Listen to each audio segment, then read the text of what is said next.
l'enlèvement est un concept biblique, l'enlèvement est un enseignement biblique, l'enlèvement est, n'est-ce pas, un enseignement de Jésus-Christ, l'enlèvement est d'actualité, l'enlèvement est un enseignement très important pour toi et moi. Nous ne pouvons pas nous permettre dans cette saison de faire tellement de choses, de ce qui renvoie au service de Dieu.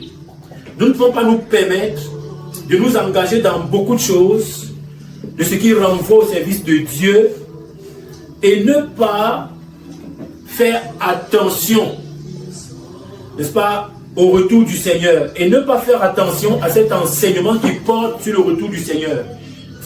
Parce que Jésus revient bientôt. Et c'est une réalité. Et c'est une vérité biblique. Le Seigneur revient. Le Seigneur est bientôt de retour. Et toi et moi, nous devons, n'est-ce pas, essayer, tant bien que mal, de nous attacher à cette pensée biblique. Et nous devons sonder les Écritures pour avoir au maximum de certitude en ce qui concerne le retour du Seigneur. Alléluia. Bien aimé, nous voyons un exemple dans la Bible. Nous allons lire 1 ou 2 ou 3 passages bibliques ce matin pour poser les bases de notre enseignement. Nous voulons voir Jean chapitre 14, verset 1 à 2. Et dans cette voyons les disciples avec le Maître Jésus-Christ qui, n'est-ce pas, dans leur état de doute et de peur très avancé, parce que quand ils entendaient le message de Jésus, quand ils l'écoutaient vraiment attentivement, pendant que Jésus les préparait, n'est-ce pas, à l'œuvre sacrificielle qu'il allait accomplir à la croix, pendant que Jésus était en train de les préparer à cela, les disciples ont ressenti au plus profond d'eux-mêmes, avec beaucoup d'émotion, ils ont ressenti l'émotion même qui se dégageait des paroles du Seigneur, l'émotion qui se dégageait de son cœur. Ils ont ressenti avec beaucoup de frayeur quelque chose qui était en train de se passer. Cet homme qui avait passé beaucoup de temps avec eux, cet homme, Dieu, n'est-ce pas, fait homme, la parole de Dieu dans l'immensité et l'étendue de sa grâce, qui était avec eux et qui déployait, n'est-ce pas, qui déployait de manière impressionnante la grâce et l'amour de Dieu, qui déployait la puissance de Dieu, qui déployait la vie même de Dieu sur la terre. Cet homme qui les a impactés était en train de les préparer à un jour décisif, à un moment très important, un moment capital, n'est-ce pas, sur le projet ou sur, n'est-ce pas, le chemin de la réalisation de son projet, celui de la rédemption, celui de monter, d'aller à la croix, n'est-ce pas, pour accomplir les desseins de Dieu pour l'humanité. Alors Jésus va à la croix, Jésus commence à parler à ses disciples, et Jésus les interpelle, et Jésus essaie de les rassurer, parce que Jésus est conscient qu'ils sont en difficulté. Jésus essaie de les rassurer au maximum, parce qu'ils ont peur de ce qui va arriver. Ils ressentent que quelque chose se prépare. Et Jésus le dit dans Jean au chapitre 14 à partir du verset 1, que vos deux cœurs ne se troublent point, croyez en Dieu et croyez en moi. Jésus veut les rassurer, comme il le fait encore aujourd'hui, parce que Jésus est réel, Jésus est permanent. Il a dit, je serai avec vous jusqu'à la fin du monde. Par son esprit, bien sûr. Par le Saint-Esprit, Jésus essaye de les rassurer. Et tu as besoin d'être rassuré. Et nous avons besoin davantage d'être rassurés pendant que nous traversons une saison particulière dans l'histoire du monde, n'est-ce pas, selon les Écritures, selon les événements mentionnés dans les Écritures qui nous préparent au retour du Seigneur. Et nous avons besoin réellement d'être rassurés. Je ne sais pas si c'est le cas pour toi, mais moi, même qui parle, j'ai besoin, n'est-ce pas, de gagner davantage en assurance par rapport à ce que Dieu dit. Je suis convaincu, certain, n'est-ce pas, du retour de Jésus.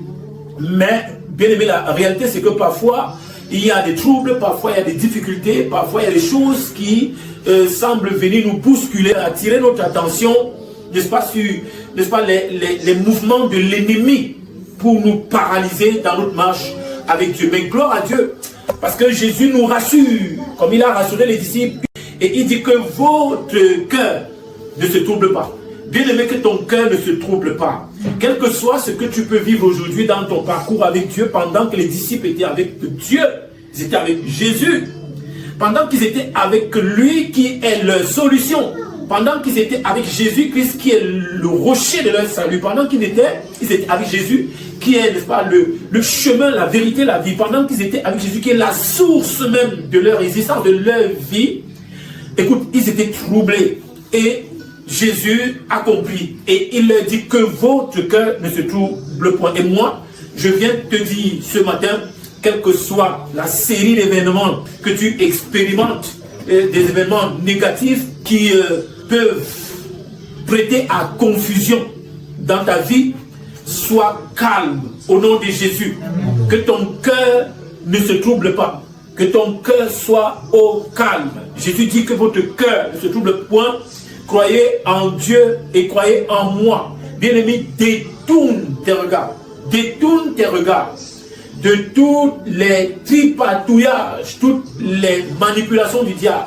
Détourne ton regard de tout ce que le diable essaie de faire, tout ce que l'ennemi de ton âme, de nos âmes essaie de faire pour te confondre, pour te paralyser dans ta foi. Détourne ton regard de ces choses. Détourne ton regard des temps, des circonstances. Et fixe ton regard sur la personne de Jésus, la personne de Dieu. Fixe ton regard et dis, croyez en Dieu et croyez en moi. Bien-aimé, tu as besoin de croire en Dieu. Tu as besoin de croire en ce que Dieu t'a dit, en ce que Dieu te dit, en ce qui te concerne, en ce qui concerne, n'est-ce pas, son plan pour ta vie. Et même, tu as besoin de croire, n'est-ce pas, sur son projet pour le salut du monde. Tu as besoin de croire que Jésus a payé un prix qui est vrai, un prix qui est éprouvé. Et il est mort, il est ressuscité et il vit éternellement. Et il te promet qu'il est bientôt de retour, n'est-ce pas, pendant que tu te poses beaucoup de questions, pendant que tu t'interroges, pendant que tu souffres, pendant que ton cœur est éprouvé, et il vient avec une onction. Et je relâche cette onction ce matin vers ta direction, dans ton cœur troublé. Je ne sais pas à quel niveau, je ne sais pas à quel niveau. Sois calme, reçois la paix dans ton cœur, que ton cœur ne soit point troublé. Crois en Dieu et crois, n'est-ce pas, en moi. Crois en Dieu et crois en ces paroles qui sont relâchées par la grâce de Dieu, par le Saint-Esprit, au nom de Jésus-Christ. Il dit que votre cœur ne se trouble point. Et il continue, verset 2, il y a plusieurs demeures dans la maison de mon Père. Il y a plusieurs demeures. Dieu, n'est-ce pas, le Saint-Esprit nous rassure. Jésus nous rassure qu'il y a plusieurs demeures. Dieu nous prépare, n'est-ce pas, une demeure. Dieu nous prépare une place. Dieu nous prépare une position dans l'éternité avec lui. Il y a plusieurs demeures dans la maison de mon Père.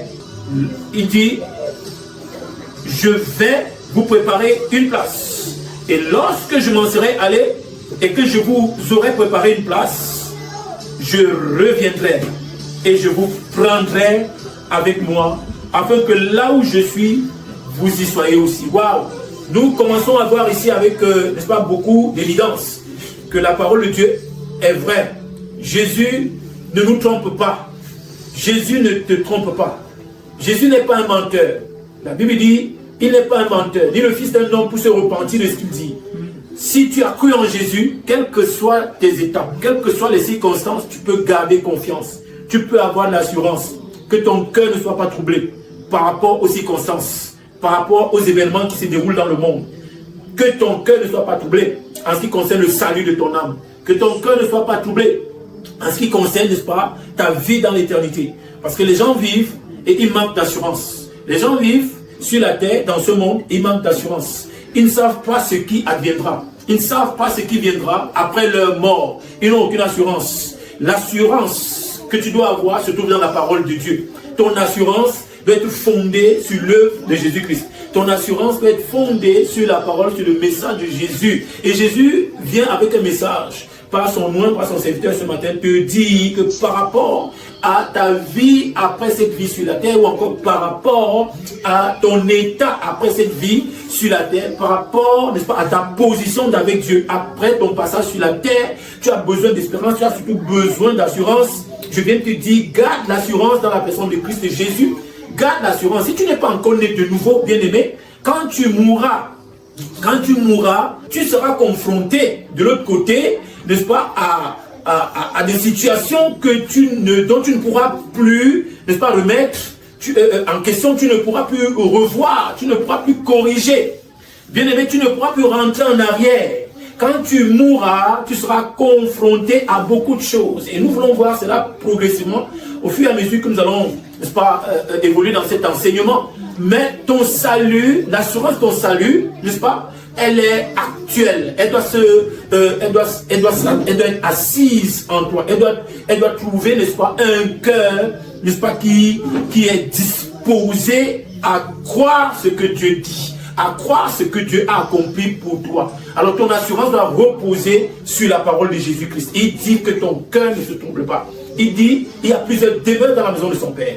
Et il dit, quand il va s'en aller, il va préparer une place pour toi. Afin que là où il est, que tu sois aussi. Afin que là où il est, que nous soyons avec lui. C'est une promesse claire. C'est une promesse véritable.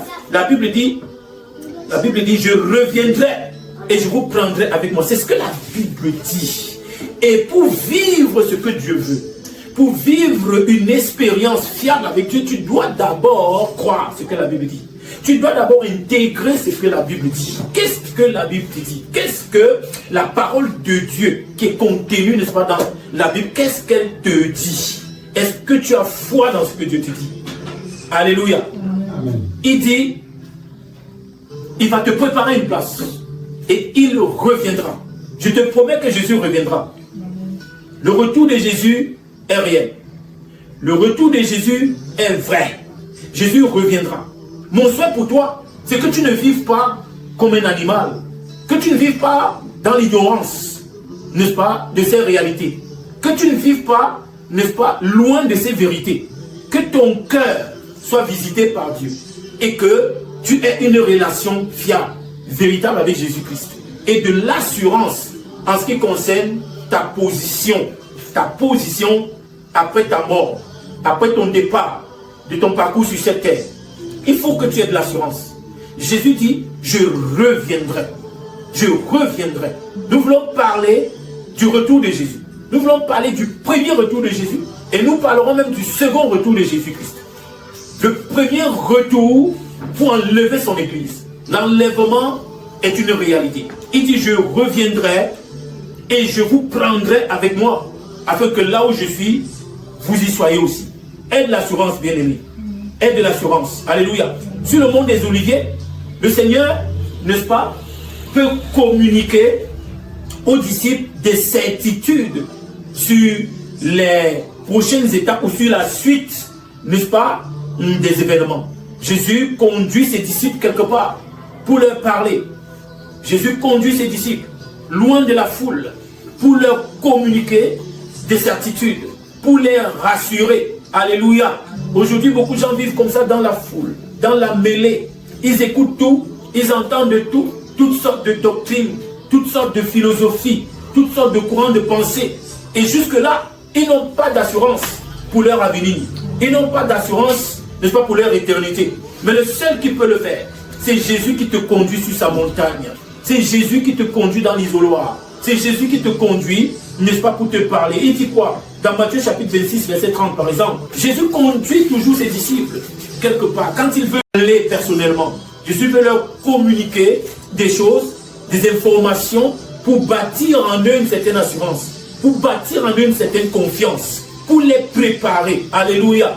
Parce qu'ils devront continuer la mission, n'est-ce pas, pour sauver des âmes et les disposer, n'est-ce pas, par rapport à son retour. Parce que ce qui fait le charme, n'est-ce pas, de la mission de servir Dieu, c'est justement de préparer ou encore de s'investir, n'est-ce pas, à communiquer cette pensée qui semble folle aux yeux du monde. Mais cette pensée juste, cette pensée capitale, cette pensée exceptionnelle, cette pensée qui fait en fait le jus, n'est-ce pas, du programme de Dieu. C'est quoi? C'est que Jésus revient et les hommes doivent en être conscients. Jésus revient et les croyants doivent être rassurés. Jésus revient.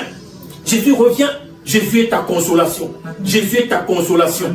Le monde ira de plus en plus mal. Il y aura des difficultés selon ce qui est relaté dans les Écritures. Et le monde a besoin d'espérance. Le monde a besoin de consolation. Dans les temps difficiles, les temps de jugement que le monde va expérimenter, le monde a besoin de consolation et c'est Jésus notre consolation. Voilà pourquoi il peut, n'est-ce pas, amener son troupeau, ses disciples, dans un lieu précis pour échanger avec eux, pour, n'est-ce pas, leur communiquer cette grâce. Bien aimé, là où tu dois te retrouver pour adorer Dieu, là où tu dois te retrouver pour, n'est-ce pas, travailler à l'œuvre de ta communication, de ta communion avec Dieu, là où tu dois te retrouver, la montagne où tu dois te retrouver, la plateforme, l'église locale où tu dois te retrouver pour adorer Dieu, pour servir Dieu, bien aimé, c'est, n'est-ce pas, un lieu où tu dois avoir de l'assurance. C'est un lieu où Dieu veut te communiquer de l'assurance. C'est un lieu où Dieu veut te communiquer sa paix. C'est un lieu où Dieu veut, n'est-ce pas, t'amener à voir plus loin, te projeter au-delà des circonstances de ce que Dieu est en train de préparer pour toi. Et la plus belle chose que Dieu prépare pour toi, c'est son retour. C'est son retour. Bien-aimé, la chose, l'événement qui doit te donner toute la joie dans ton cœur et qui va te donner la force d'avancer tous les jours au-delà de l'aspect matériel de ce que nous recherchons, de ce que tu recherches dans cette vie qui d'ailleurs est périssable, éphémère. La chose qui doit te donner de l'énergie, de la vitalité, n'est-ce pas, qui doit booster ta foi, qui doit t'apporter la joie, c'est de te rendre compte que ton Dieu revient. Le Seigneur reviendra pour toi. Le Seigneur reviendra pour nous délivrer, n'est-ce pas, de cet état de choses, de ce système corrompu, de ce système de ce monde qui est dirigé, n'est-ce pas, par des forces occultes. Le Seigneur Jésus reviendra pour te soulager, pour te consoler. Le Seigneur Jésus reviendra pour fêter là. Gloire à Jésus. Alors je viens te rassurer pour cela. La Bible dit dans Matthieu chapitre 26, verset 30, oui. 26, verset 30 dit, après avoir chanté les cantiques, il se rendit à la montagne des Oliviers. Jésus se rendit à la montagne des Oliviers. Alors Jésus leur dit, je serai pour vous tous cette nuit une occasion de chute. Car il est écrit, je frapperai le berger, et les brebis du troupeau seront dispersées. Alléluia. Oui. Mais après que je serai ressuscité, je vous précéderai en Galilée. Alléluia. Jésus est en train de préparer ici ses disciples, de comprendre que l'événement qui va s'en suivre, n'est-ce pas, à la croix va être difficile. Le berger va être frappé et les brebis vont se disperser. Le berger va à la croix pour ses brebis. Un véritable berger, n'est-ce pas, vit pour le salut des hommes. Il vit pour le salut de l'Église. Il vit pour préparer l'Église au retour du Seigneur. Il vit pour la délivrance, n'est-ce pas, des hommes de l'emprise du péché. Et surtout pour préparer une Église, l'Église que Dieu veut. L'Église qui vit en étant conscient que le Seigneur revient. En étant conscient que du retour du Seigneur. Alléluia. Oui, il les emmène quelque part. Tu persévères dans quelle église? Tu persévères dans quelle chapelle? Permets-moi de te bousculer un peu ce matin et de te dire que tu as besoin de persévérer. Tu as besoin d'adorer.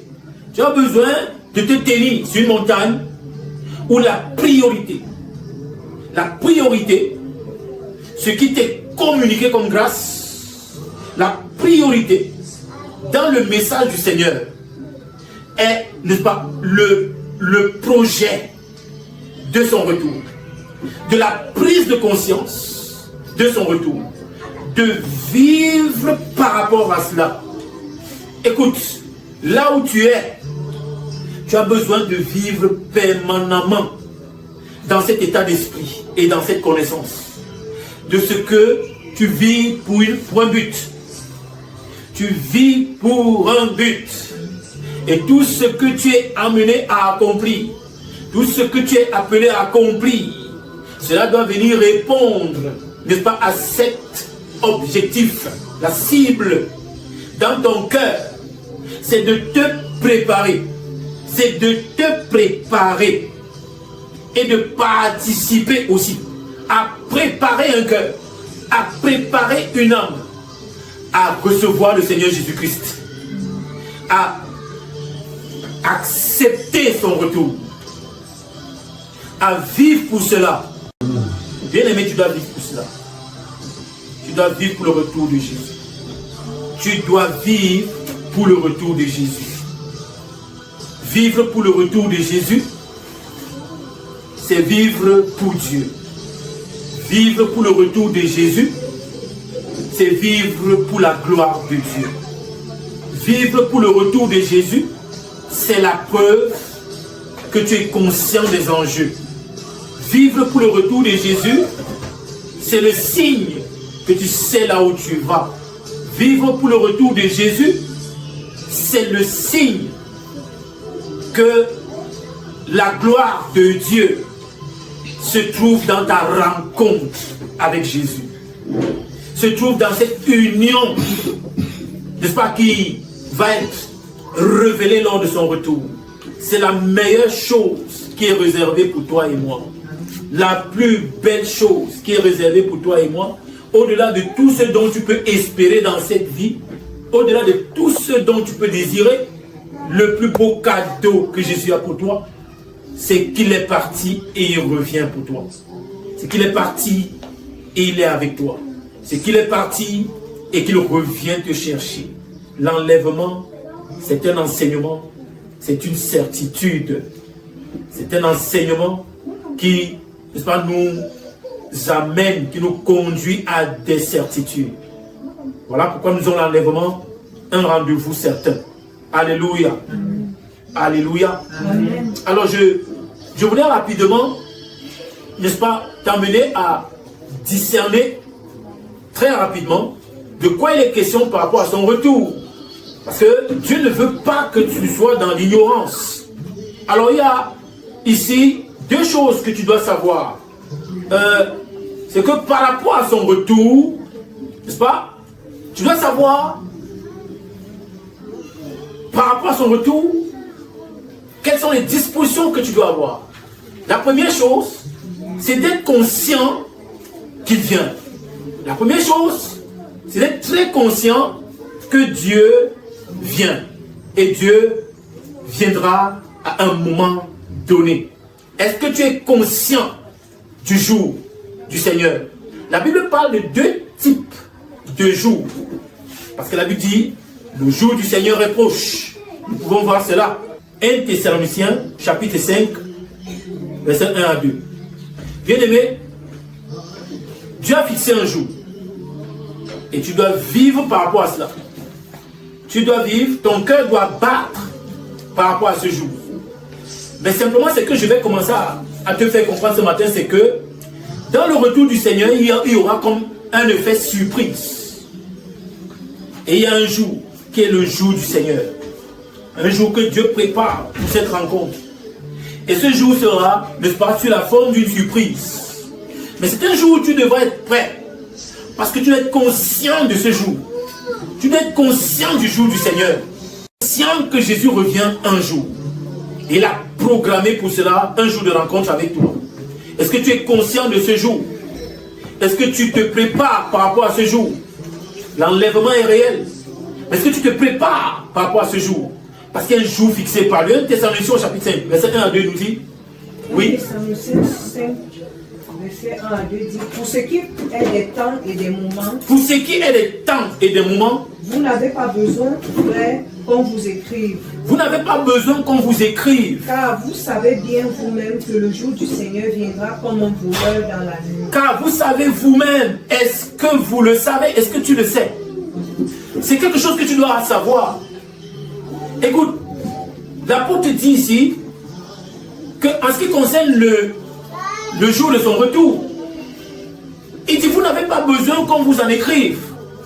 Écoute, tu n'as pas besoin forcément qu'on te donne dans les détails le jour. Parce que Dieu veut que dans ta foi, tu sois conscient qu'il a fixé un jour et que ce jour est proche. Ça, il y aura comme un effet de surprise. Mais le croyant, toi qui marches avec Jésus, tu dois être conscient qu'un jour est programmé. Et tu dois vivre par rapport à ce jour. Une certitude que tu dois avoir. C'est que Dieu a fixé un jour. Et tu vis pour ce jour-là. Et que Dieu ne mentira pas. Écoute, quand tu es conscient de cela, tu vivras en conséquence. Quand tu es conscient du jour du Seigneur, tu vivras par rapport. Quand tu es conscient du jour du Seigneur, tu ne vivras pas n'importe comment. Quand tu es conscient du jour du Seigneur, tu te prépares par rapport à ce jour. Tu n'as pas besoin que l'on te donne des détails. Parce que dans ton esprit, le Saint-Esprit fait asseoir en toi l'assurance que ce jour, c'est ton jour. C'est le jour de ta rencontre avec ton Sauveur.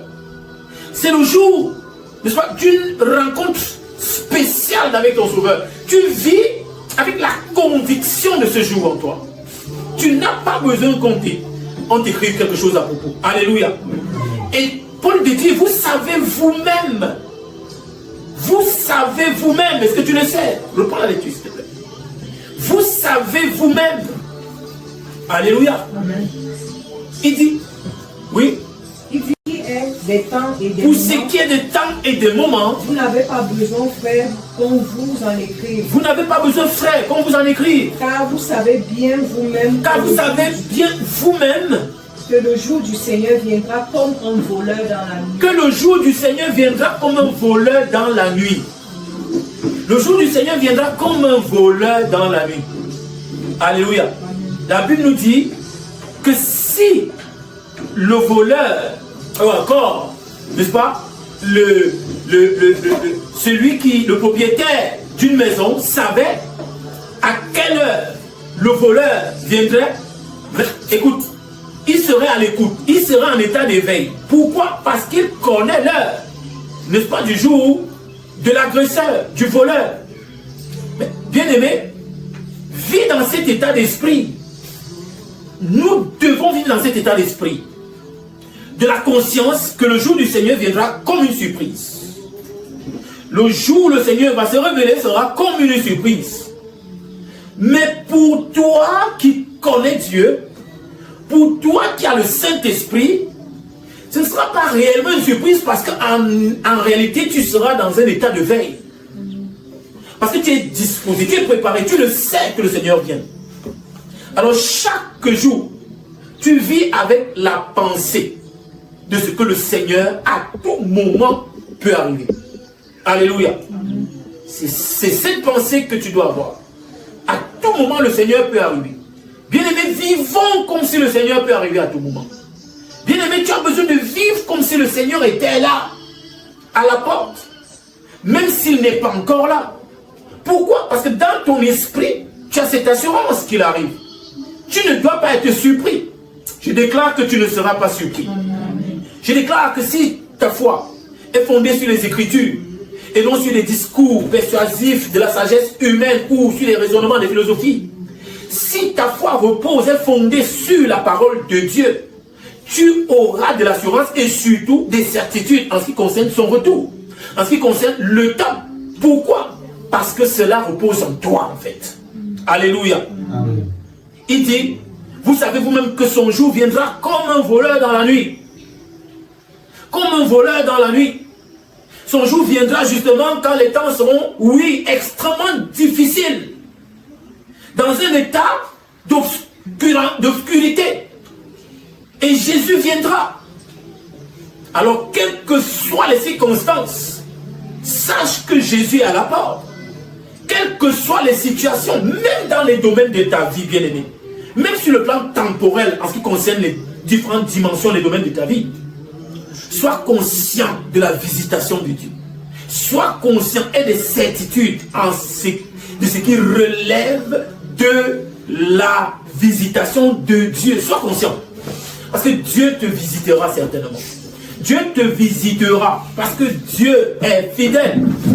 Si Dieu t'a dit j'arrive, si Dieu t'a dit je viens, si Dieu t'a dit je vais me manifester, si Dieu t'a dit dans tel domaine de ta vie, je ferai ceci, je ferai cela, tu as besoin de garder la foi. La Bible dit, n'est-ce pas, la Bible dit, si la prophétie que tu as reçue tarde, attends-la. Attends-la. Alléluia. Amen. Si la prophétie tarde, pourquoi? Parce qu'elle s'accomplira. Elle s'accomplira certainement. Alors tu attendras avec espérance. Tu attendras avec assurance. Tu attendras parce que ta foi est fondée sur les certitudes. Et tes certitudes doivent être, n'est-ce pas, celles de la parole de Dieu. Alléluia. Amen. Oui. Voilà pourquoi le Seigneur dit, vous le savez vous-même, il y aura comme un effet de surprise. Et le Seigneur veut nous préparer. Alléluia. Le Seigneur veut nous préparer. Une chose que je voudrais aussi que tu comprennes, c'est que le jour du Seigneur, ici, tu devras comprendre cela à deux niveaux. Il y a le jour du Seigneur qui est, n'est-ce pas, le jour de la rencontre, n'est-ce pas, de ceux qui ont cru en lui dans les airs.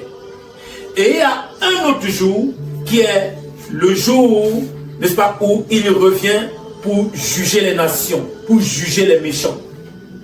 Alors, nous avons là deux aspects très importants qu'il faut savoir. Et quand nous allons lire, tu verras que dans la parole de Dieu, Jésus a pris la peine d'énoncer des événements qui doivent te disposer à te situer par rapport à son retour ou encore par rapport à ce jour. Est-ce que tu es de ceux-là? Est-ce que tu es de ceux qui attendent le jour du Seigneur comme étant une délivrance par rapport au système machiavélique de ce monde, par rapport au système de ce monde qui évolue dans le péché, dans le mal, dans l'obscurité? Est-ce que tu es de ceux qui attendent la délivrance du Seigneur pour ton enlèvement, pour ta rencontre avec lui dans les airs, dans un moment exceptionnel de gloire et d'amour? Est-ce que pour toi, le jour du Seigneur est celui-là? Ou alors pour toi, le jour du Seigneur, c'est un jour de carnage, c'est un jour, n'est-ce pas, pas de délivrance, mais de jugement, parce que justement, il y a deux aspects à relever dans le jour du Seigneur. Nous voulons voir le premier aspect, gloire à Jésus. Nous voulons voir d'abord l'aspect du jugement, parce que Jésus reviendra pour juger les nations. Mais avant de revenir pour le jugement des nations, Jésus viendra pour enlever son église. Le Seigneur lui-même est le modèle, n'est-ce pas, de l'enlèvement, de ce que l'enlèvement est réel. Il y a un jour, le jour du Seigneur, c'est le jour de l'enlèvement. La première dimension de ce que tu dois savoir, le jour du Seigneur, c'est le jour de l'enlèvement. Gloire à Jésus. Il y a un premier rendez-vous. Le rendez-vous avec l'église. Et l'église sera enlevée comme Jésus lui-même a été enlevé dans les hauteurs. Gloire à Jésus. Amen. Nous avons là un exemple palpable, typique, n'est-ce pas, de ce que le Seigneur nous dit que l'église sera enlevée. Parce que lui-même il a été enlevé dans les airs. Alléluia. Amen. Nous pouvons même continuer. Nous voulons voir cette certitude de cette rencontre. Parce que si Jésus a été enlevé, si Jésus est enlevé dans les airs, bien aimé, tu dois avoir cette certitude que tu seras enlevé. Parce que c'est lui qui te dit que tu seras enlevé. L'enlèvement, c'est une certitude. Gloire à Jésus. Et Dieu ne veut pas que nous soyons dans l'ignorance dans cette affaire. Dieu ne veut pas que tu sois dans l'ignorance. Parce que c'est une certitude. Et il dit par exemple dans 1 Thessaloniciens au chapitre 4, à partir du verset 13 au verset 18. 1 Thessaloniciens 4, verset 13.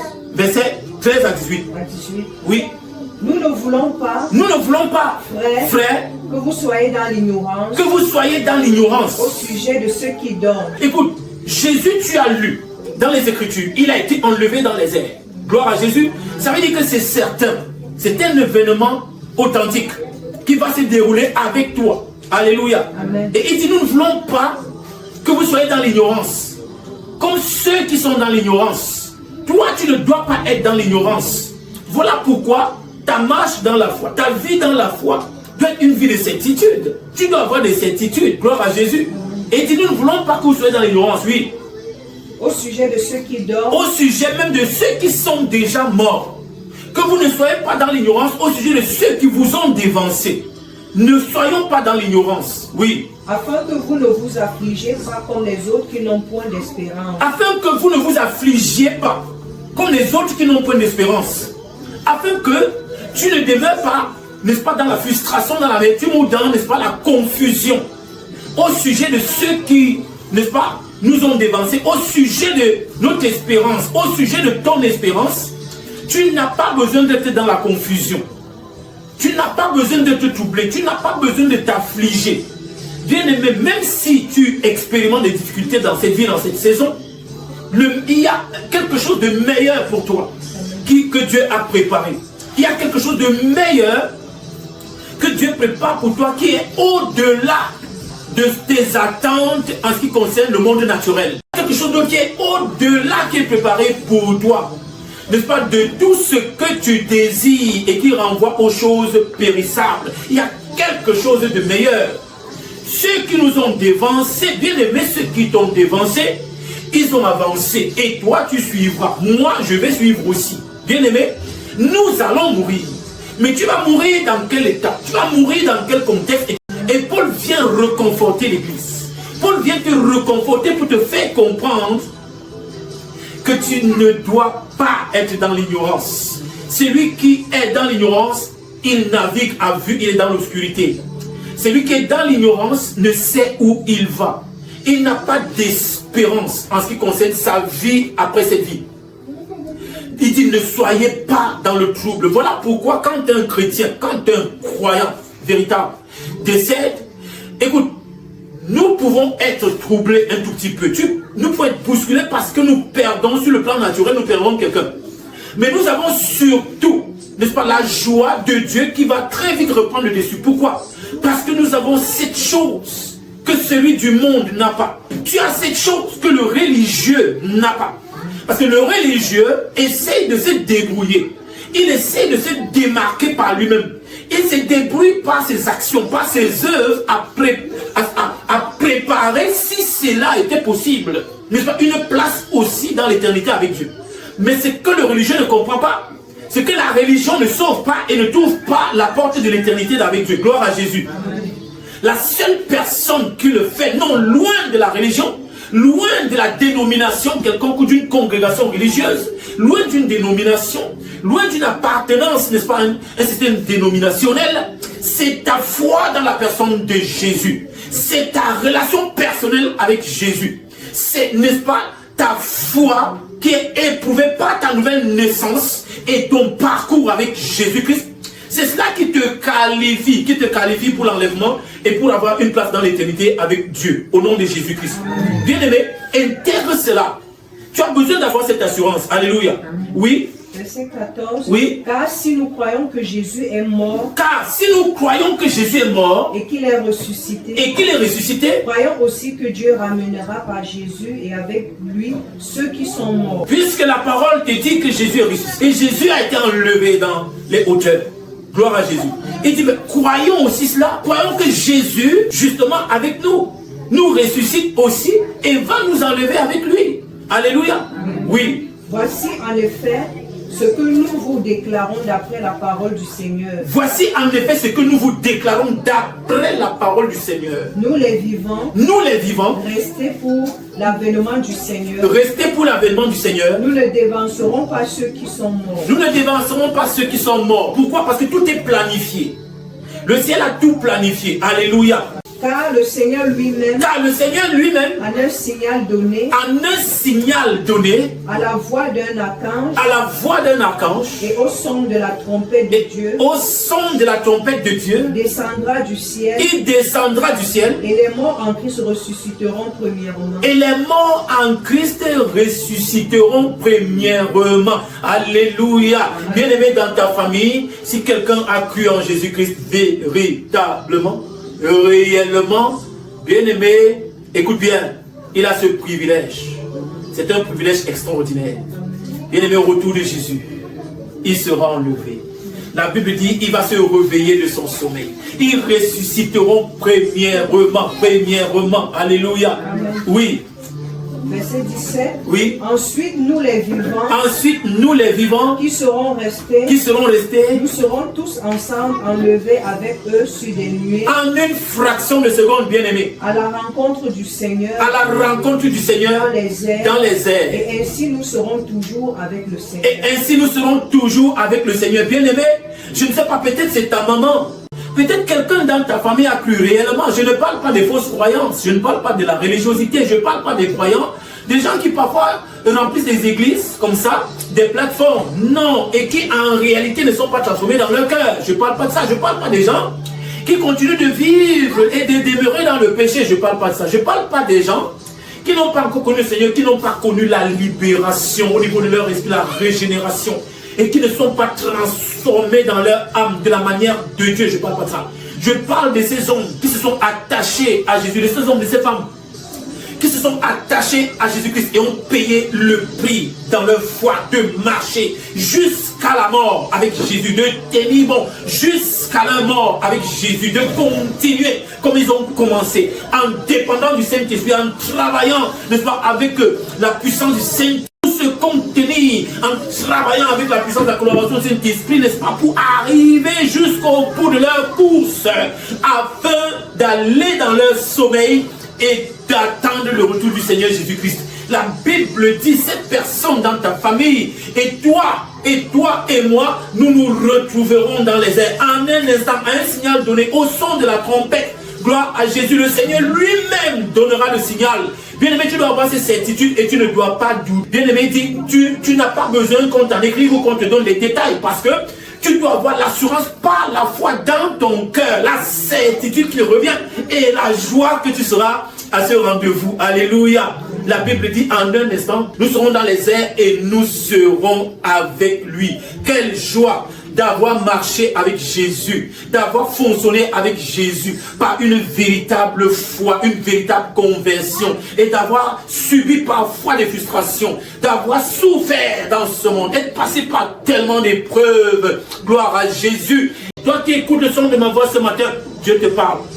Toi qui écoutes le son de ma voix ce matin, Dieu te parle. Quelle est ta position avec Jésus? Quelle est ta position avec Jésus? Est-ce que tu sais que le jour du Seigneur est proche? Il y a deux formules, il y a deux façons de voir la chose. Il y a le jour du Seigneur qui est cette rencontre où, n'est-ce pas, les morts ressusciteront premièrement et nous, les vivants en Christ, nous serons happés dans les airs avec lui. Mais il y a un autre jugement et il y a un autre rendez-vous. Il y a un autre jour, le jour du Seigneur. C'est un jour dangereux. C'est un jour dangereux et nous allons en parler, n'est-ce pas, le prochain dimanche. C'est un jour dangereux. Mais aujourd'hui, je souhaiterais que tu intègres, n'est-ce pas, que tu comprennes que le challenge est vraiment grand. Le défi est énorme de se préparer, de se disposer pour le bon jour. Pas le mauvais jour, pas le jour terrible qui arrive, le jour du carnage, le jour du jugement. Tu ne dois pas t'inscrire dans ça. Tu dois te tourner vers Jésus aujourd'hui, toi qui ne le connais pas encore, qui entend le son de ma voix, qui est religieux,